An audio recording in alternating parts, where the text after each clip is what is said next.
muri make nyine ni ibyishimo gusa. Sepeli penza. Basubiza ngo ukishira inangaye. Na sepeli. Na sepeli.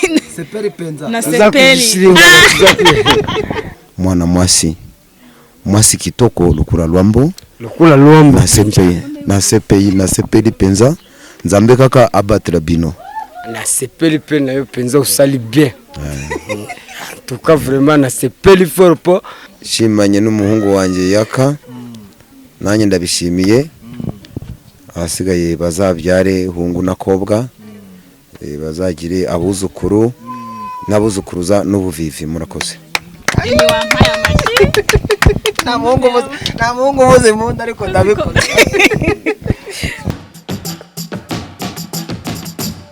Yes, nizere ko mumeze neza kandi nizere ko aho muherereye ku mande z'isi zigiye zitandukanye nongeye kubaha ikaze kandi nongeye kubashimira mwe mu nkurikirana umunsi ku munsi ndetse n'isaha ku yindi mukurikirana ibiganiro bya Yawe TV.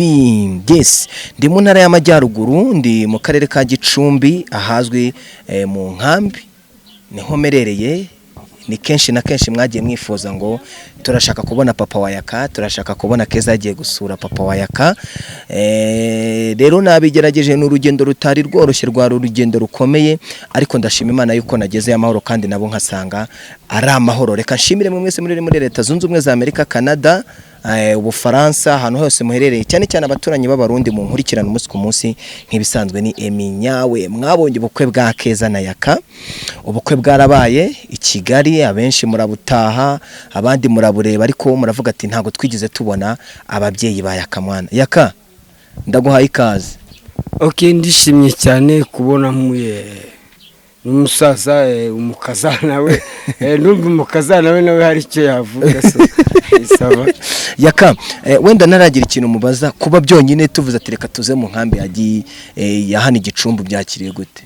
So mina furahi sana nka Yawe TV, ndabishimiye cyane kubona mugaragaza mzee wanjye ari kumwe n'umukazana we, tuka vraiment ngayi ça marche, c'est très bien. Yes, muze muraho urakomeye? Turaho kabisa. Umeze neza? Umeze neza n'amahoro. YAKA wamubonye? Namubonye umuhungu wanje. Umuhungu wawe ariko murasa koko pe? Ninjye wamwibyariye wanje. Aba nishimiye ko anzani mukazana. Aba mvuze ngo Imana ibaha umugisha kandi bazubake ku rutare, bazubaka urukomeye, ntibakubake urusenyuka. Abanshimiye namwe mwamuherekeje, ndetse nk'abanshimiye n'abanyamuryango yansanganye nabo, murakoze. Ke Mukomere cyane. umeze fresh? Meze neza cyane ariko nahuye ni data bukwe. Nahuye na data. Ntago warubizi se. Ntago waruzi ko ari so. Nahuye na data bukwe, nishimye. Ubushize twaraje turamubura, ariko kubw'amahirwe n'ubundi ntago twamusanze, ariko byabaye ngombwa ko hari ahantu yari ngo yagiye mu kazi, yigomwa akazi ke aza kureba umukazana. So byanshimishije, nkaba nishimiye ko tubonanye, tugiye kuganira rero byimbitse. Muri make nyine ni ibyishimo gusa. Sepeli penza. Basubiza ngo ukishira inangaye. Na sepeli. Na sepeli. Na sepeli.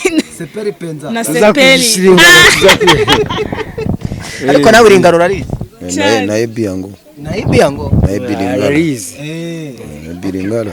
Ndagira ngo ufate ino mikoro uganire na YAKA mwiringa. Wumve wenda YAKA. Na sesamo olobia YAKA.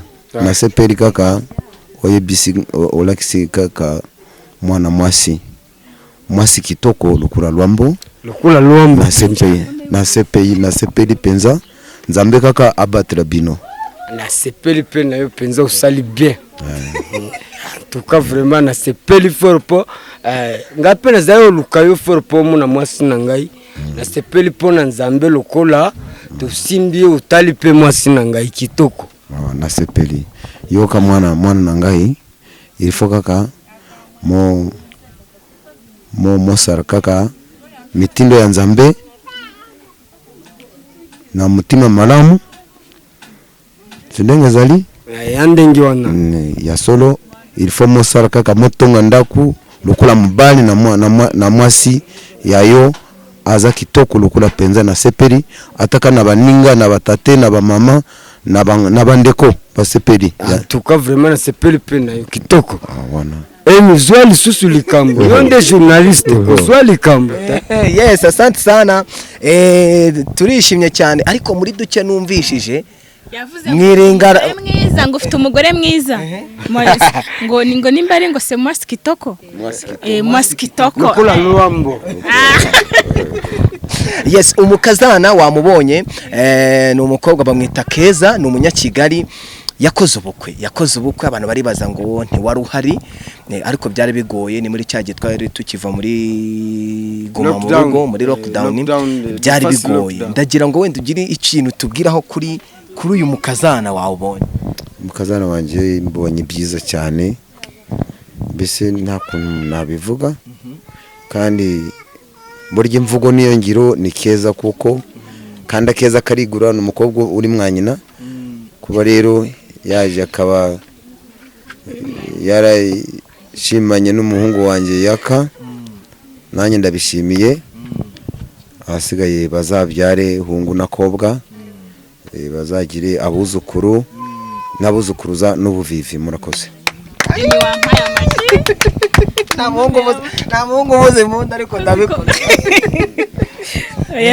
yes YAKA umusaza bihaye umugisha noneho uba bavuga ngo KEZA wawe baba bamaze iminsi bamwikororaho wababwira iki okay ngicyo navuga gusa KEZA n'uwanjye abagifite komanteri ngo yango nukubesha ngo ntago ari ubukwe ngo ni filime muri gudukina so murabyibonera none n'umusaza arabyemeje sasifi birahagije KEZA imba mutima yawe imeze ute urumva meze wanjye ndumva wafungutse nishimye cyane nishimye kubona huye n'umusaza rekana namufate gutya nshaka kanitetere ariko abandi bana sepeli penza ndakibagiwe na sepeli penza ubwo bishatse kuvuga ngo urishimye ngo tuvuga ngo na sepeli ndishimye so ngo uvuga kakanina kwishimira ingara ngo umugabo wanjye mobile kitoko oya kaka ndi wamamagaye mu gitondo uri kumwe shiri nangaye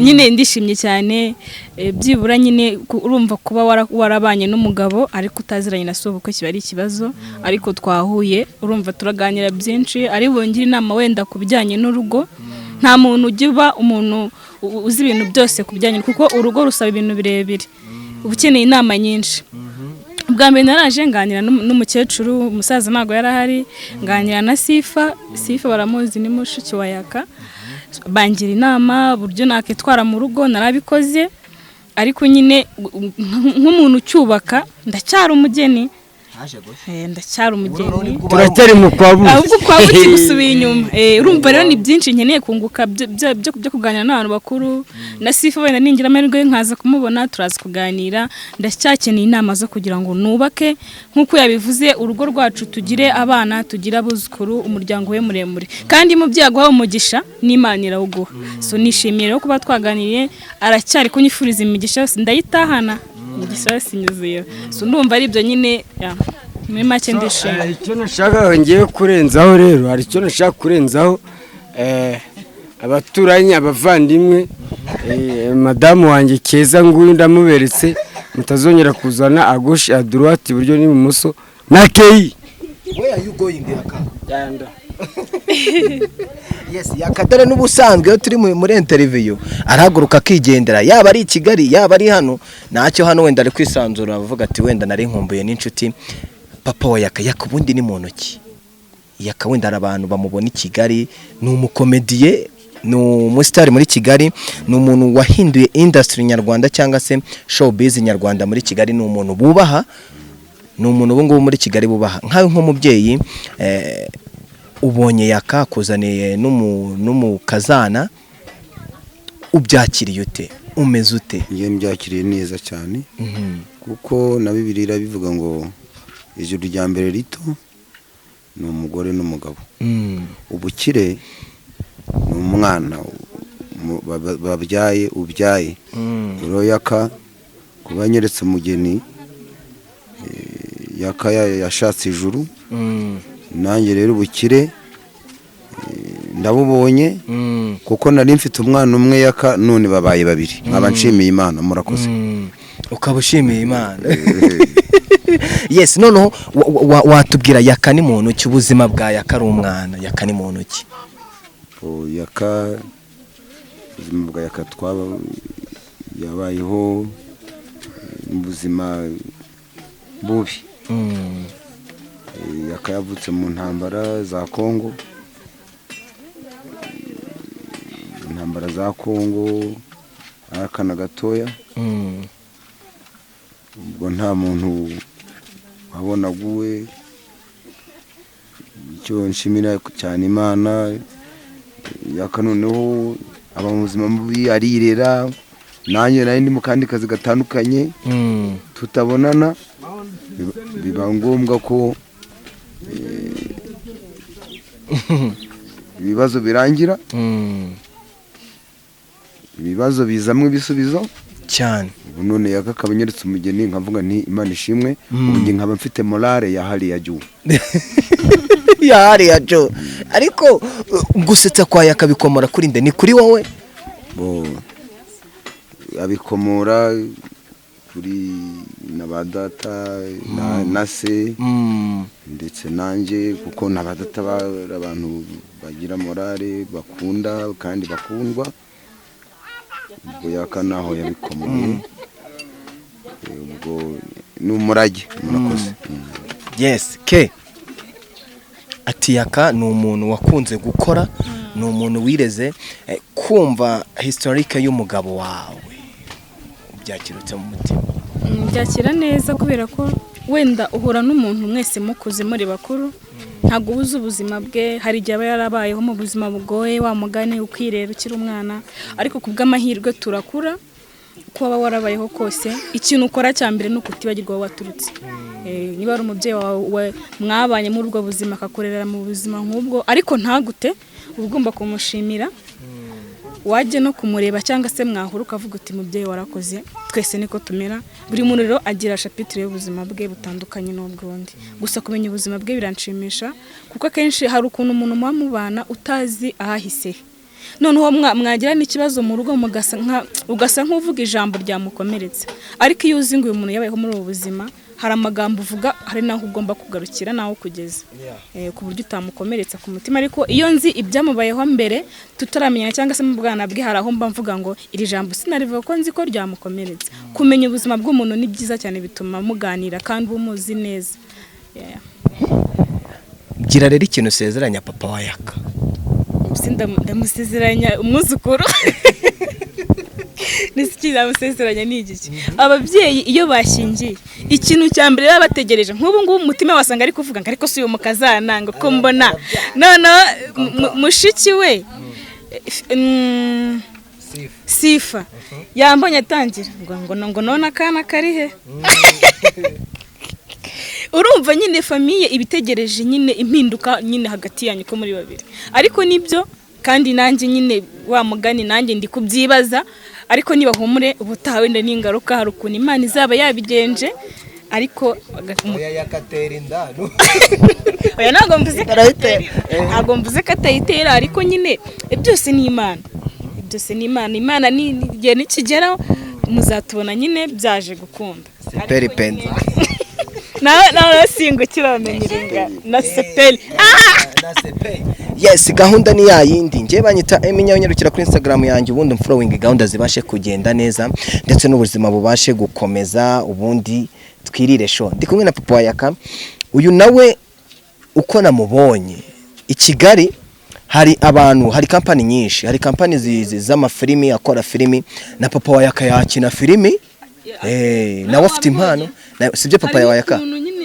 filimi ni wayikina erega ni ibiceri ni hakuna shida wajya hari ugakina agafilimi rero company ziri hariya mu mamagare mu ngira ati Emi papa wa yaka turamukeneye kandi amafaranga akorera amafaranga nimba yaka ari umusitari papa we mukaba mumubonye uri kumva iyo filimi yaba imeze uti yaba ari fresh cyane yaba ari fresh sana ni igiki wasezeranya KEZA icyo namusezeranya kiraka mikoro fresh kugira ngo ikintu nasezeranya umukazana wanjye nuko mu by'ubwubatsi tugomba kuzamutera inkunga kugira ngo urugo rutere imbere nk'ababyeyi. Burya iyo umwana aje kwiyereka usibye nka buno twagiye tuba mu buzima bw'ubuhunzi, byakabaye ngombwa nk'ubu ko kandi nabyo bizabaho nko kubazamura ukabaha nk'ikintu cyabateza imbere kandi n'ubundi bizabaho. Murakoze, nibyo ngibyo niryo sezerano mbasezeranyije. Isezerano rya mbere yampaye yanyifurije umugisha, ariko ubuguze umugisha uturutse ku mubyeyi. Yesu we, icya mbere burya ikintu kibaho ntagerega guhabwa cyangwa se kwifuriza umuntu si amafaranga, umutima mwiza wonyine. Kuvuga ati umukazana wanjye mwifurije umugisha, arakantu yavuze nakunze, uzabyare hungu na kobwa. Uwo mugisha wonyine yampaye urahagije. Uwo mugisha urahagije. Reka nge nibarize papa, umwana wa YAKA wa mbere ni irihe zina tuzamwita? Nzamwita Juste. Juste. Kubera iki? Kubera iki wamwita Juste? Juste bisobanura ngo ni ukuri. Kuko banyeretse ukuri. Ari babandi. Keza agomba ariko tugatanga amashyi. Buri jambo kugira hejuru. Umwana ni ukumwita Juste. Ubwo ni umuhungu, ari umukobwa? Umukobwa nzamwita Emakire. Emakire bishatse kuvuga? Emakire ni ukuvuga uvutse neza. Mama Immaculée, Mama Juste. Keza, turi hano namye numva uvuga sifa. Sifa ni muramukazi wanjye buriya. Ni mushiki wanjye. Muramukazi wanjye. Ni muramukazi wanjye. Urumva bundi iyo washatse muri famiye burya utambona gutya nsigaye nzi utuntu twinshi. Iyo washatse muri famiye umuntu wa mbere ugomba kwiyegereza wa hafi, shaka muramukazi wawe. Uriya muramukazi wa akubakira urugo ku murongo, abishatse nabwo nyine akabirangiza. Abantu bangiye inama arambwira ati uzashake muramukazi wawe nyine, umugabo nakora gakosa ubwire muramukazi wawe. Ubu nimba hari umuntu ndi inshuti nawe ni muramukazi wawe. Sifa. Urumva rero ni umwana mwiza cyane, aritonda. Iyo habaye ikibazo arambwira ati hangane, yakatwashwana nyine byo indi by'abagabo byanyu murabizi mu byo kwivumba. Abande se by'abagabo urabihamya se gute? Nuko nyine wanjye bibaho rimwe na rimwe, ariko nzi ko nahandi bitaho. Kiza nuko defo yakuyize yikundira umukobwa ufite ibuno, niyo mpamvu yakuzanya kariterekamo. Kundira ikibuno, ariko nyine naye ndi kugerageza kugikora muri iyi minsi. Urumva rero nabanjije guca muri famiye, rikumva mbanze nyine ninjiramo nkajya ngabanyiriza abavandimwe, abaturanyi baho bafite abaturanyi babana beza, banyakiriye neza, banyishimiye kandi nanjye nabishimiye, bumve ko nanjye nabakunze. Ikintu cya mbere rero ujya muri famiye ni imyitwarire yawe ugaragaza. Iyo ugiye ahantu kwa sobukwe cyangwa kwa nde, ugomba kugenda witwaye neza, ibyubahiro byinshi cyane, iby'ikigaruka bisigaye. Urumva rero nyine wambaye ni ubwa mbere wambaye neza nk'umumama nako nk'umudamu ngosha. Ikibazo cy'amatsiko mfite, winjira kwa YAKA mu rugo bakwakiriye gute? Bakiriye neza, twasanze batetse, twanariye, twariye pe.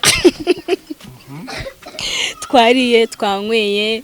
Buri kintu cya mbere icyo bakwakiriza cyose hano hose, nubwo baguha amazi avuye ku mutima mwiza, urayenga kandi ukumva ryoshye. Batwakiriye neza, twariye, turanywa n'ubu turacyanywa, nuko tubanje gukora kano kaganiro gatoya nyine. Mbese ikirori kiracyakomeza, byabaye nk'ikirori. Bavuze ngo turi muri honeymoon, yongeye iratangira.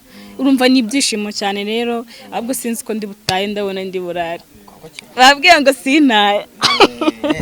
Reka wenda nsezeranye abantu, hari igihe papa wa YAKA tuzazana i Kigali, tukamuhamagara na Sifa akadusura, wenda na famiye yose bakadusura i Kigali, sibyo? Wenda mukanicara ahantu fresh, twajya i Nyamata, twajya Nyarutarama. I promise you badusure mu rugo iwacu.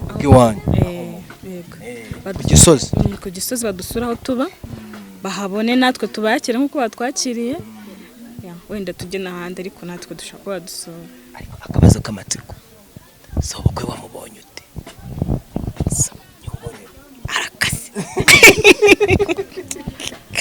so uko nyine urabona ko abayitonze databukwe bituma binjabuka databukwe nyine ni umwana urabona nyine we abayitonze nta magambo menshi agira ni imfura rero ni imfura kandi rwose nanjye nkabindi ni ukuri ko Imana nishimye urumva turacyaganira wenda nyine uragenda umunganiriza kuko nanjye twese turacyari kumwe ariko nk'uko bigaragara aratuje pe aratuje kandi nibyo byiza nta kindi kintu wamubonyeho ahuje na yaka ye baba we ingofero yambaye noneho neza nene yabyibagiwe uko yakayihengeka yakabundagiye he uko ayihengeka nawe nikayambara kandi baranasa umuntu uzi kure barahita bibona n'intoki hose barasa pe yaka wuzuye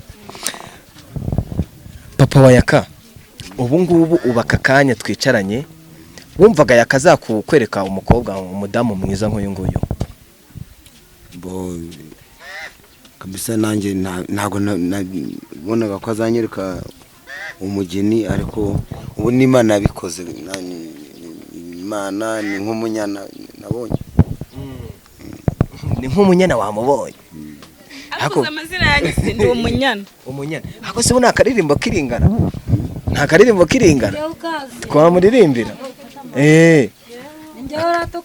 urakaze baririmbira bakazana aha bakaririmba gute ngaho ngo yino umukazana wanjye bamuririmbira gute muranyishyura nangwa ndiririmbira gusa nigende ririmbira umukazana sawa nanjye ndi mushiki wa papa Sifa Simanga inaropo kumesia soki ya tikinga inapokea Bibilia na kawando kanyenchumbagire Simanga inaropo kumesia soki ya tikinga inapokea Naropoko. Asante sana. Mimi nafurahi sana. Ariko shaje kuhira kuri mwe koko. Wabanye ariko urabona ako garagiwe. Ndirimbo ivuga ngo iki? Aravuze ngo Nyegereze mikoro. Aravuze ngo iyo ndirimbo ivuga ngo Simanga inaroboko. Ngo Mesia ngo mana fata akaboko kanje. Ngo kuko ukarekuye nagwa. Ni kwisobanura. Ubwo bishatse kuvuga yuko YAKA na KEZA bafatana ukuboko Imana Imana ibarinde.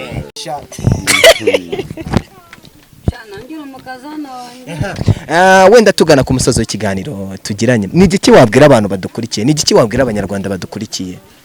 Mbonye igicyo nabwira abanyarwanda ni ukuba nishimye nkaba nshimye n'iki gitaramo cya YAKA na KEZA nkaba nifuriza buri muntu wese w'umusore cyangwa umukobwa kujya bashaka ntibabe birara bakereka base na ba nyina bakabereka ibyiza nk'ibi by'umugeni bagaharanira ubwubatsi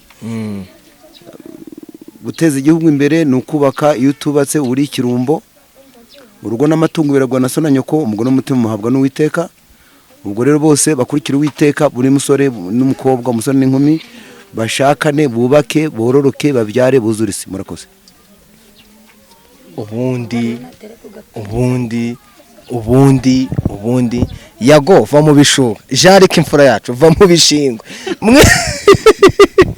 njya mbibabwira yago va mu bishingwe imfura yacu jarike BNB umwezi va mu bishingwe Axel Rugangura va mu bishingwe mushaka abagore mwubake cyangwa ubundi ngiye yago TV show nzamutanga kurongora singaho nibere si wowe se shahu wowe kize wowe kutaranyereka fiance reka tumutegereze papa reka tugushimire kandi dukomeze kubifuriza amahoro y'Imana dukomeze kubifuriza ibyiza byose bituruka ku Uwiteka aha hantu turi mu nkambi ya Gihembe aho yakakomoka aho ababyeyi ba YAKA batuye buriya turagerageza kuganira n'abandi ariko ngiye ndashaka umuntu witwa Sifa tuze kwicara tuganire ari kumwe na KEZA nawe mumubone nifuje ko mubona Sifa n'imfura papa rero ngiye mfite abafana banjye iyo nshoje ikiganiro mpita mbigenza gutya.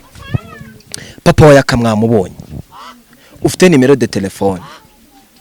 telefone yarapfuye. Turaza gushyiraho nimero ya KEZA wa Yaka iya Sifa cyangwa iya Sifa. Umuntu wifuza kuzanuma kwa papa wa Yaka, nzaza musure mugurira agafanta, avuga ati aka kantu n'ak'abafana ba Yaka na papa wa Yaka. Umuntu wifuza kuba yagukinisha muri filime anyureho, amafaranga aboneke. Siyo gahunda? Niyo gahunda. Ubundi hahire rimwe na myaka ijana. Igikwe cyarabaye. Igikwe cyarabaye. Nimero ya papa wa Yaka cyangwa nimero ya Yawe TV ushobora kuvuga ati ndifuza kubatuma kwa papa wa Yaka, mugende mu mundebere mumugurire akantu mushaka, cyangwa ushaka no kubafasha mu buzima busanzwe. Yaka mwabonye kuna ameze, nshimira Yago TV show ejo bundi yaramusuye akubundi kutaruha. Wa mugani rero mbaje ikibazo cyiza. Igihe Yago asura Yaka, twe tumaze iminsi tutabanye neza mu rugo. Uravuga tereka ntago njya mbeshya. Uravuga tereka tujye kwa. Narabibonye we yari iyindi misi yabisobanura neza. Baravuga ngo KEZA ari he? Ayo mabanga yabika ndaza kuyakubaza uri kumwe na Yaka. Arayanyica reka mbivuga dahari. Kirari bugutware. Nibyo narindi kuvuga. Ndashimira Yago TV show, ndashimira Yago muri rusange, staff yose ya Yago yafashije Yaka mwana, ikavuga tereka tujye kumureba. Barakoze ufashije Yaka nanjye bamfashije. Nubwo wenda ntari mpari wenda ngo umuceri nkuryeho, ariko nago yashobora. Ariko uraza kuwurya. Ntabwo ndawuryaho. Yes, ariko ikintu abantu batabonye, Yaka na KEZA bambaye completely icyo bita dress code. Ukuntu couple bundi mujyanisha ukuntu nyine wabe. Yes, nibyo narindi kuvuga. Nimba ushaka kunuma kwa papa wa Yaka, hari ikintu ushaka gukora wewe uri muri Leta Zunze Ubumwe za Amerika, Canada, ndabizi ko muhari mumbwira ati eme turagukurikira kandi turagukunda. Nimba munkunda mbisubiremo, nimba munkunda papa wa Yaka tumugenere gift famille yiwe. Nimba munkunda, uyu munsi turi ku itariki 27 z'ukwezi kwa 4, ndumva nzagaruka hano nyuma y'ukundi kwezi nzanye gift yawe bampaye. Urabyemera sibyo? Uranyemerera? Urabyemera? ndabyemera. Yes, duhamagare kuri nimero cyangwa turashyiraho nimero kuri 078 324 777. Iyo nimero nukero ushobora kumbwira ati iyo nimero so iba muri mobile money. KEZA nimero yawe ni iyihe? 078 9 7 15 060 97 15 060. Ubashije kubinyuza kuri nimero ya telefone yanjye, tuba turi kumwe cyane, twaza tukabafasha, tugasoza ubutumwa banyuza ku Yawe TV, byose twabikora. Yes, I promise yuko nzabikora. Ndi inyangamugayo, tube turetse kubeshya abana b'igihugu, ahubwo dukunda igihugu kandi dufashe buri muntu wese ukari. Papa Yaka, ndakwizeza yuko nzagaruka hano kandi sinzaza imboko gusa, nzaza nk'umuntu w'umugabo nje kukureba, tuje kugushimira ko wemeye umukobwa wacu w'i Kigali. Nemeye ko nkadatabukwe n'ingaruka. Ntago turi abandi bizeza abantu bitangaza batazakora nk'uko wabivuze. Twaje wenda bidutunguye, ariko nitugaruka nk'umukazana nanjye nzamugenera impano gift ndayemeye. Murakoze. Uri kubyumva neza? Kubyumva cyane. Wabyumvise? Byumvishe. Uku kwezi, ukundi kwezi kwa 5 kuzaba ari ibyishimo. Tukwemereye gift ko tuzaza tuyizanye na Yaka yaje. Tukwemereye gift kandi gift tuzayiguha, kandi tugushimire ko wabyaye umwana w'umuhungu witwa Yakaza ubwenge. Ni umugabo yashimishije abanyarwanda muri rusange. Yaka dore nguyo yaje. Yaka papa we tumwemereye gift ko tuzagarukana gift hano, na KEZA yabyemeye. Tuzongera tuzaniye impano tuzaba twateguriye papa wawe. Ariko imvugo ibingiro nka Yawe TV, imvugo ibingiro utabivuga mu magambo gusa. Just finish. Yes, Imana ibaho umugisha, mwakoze cyane kandi mukomeze kugubwa neza. Amahoro akomeze kubana namwe papa. turashimye cyane namwe murakoze. Aha, yes rero reka mbashimire, yari Emi Nyawe ni yawe TV. Ibyo bintu twemeze mumfashe tubikore kandi ndabikora vuba vuba, ndaza kubikora. Imana ibaho umugisha. Ciao ciao, peace and love.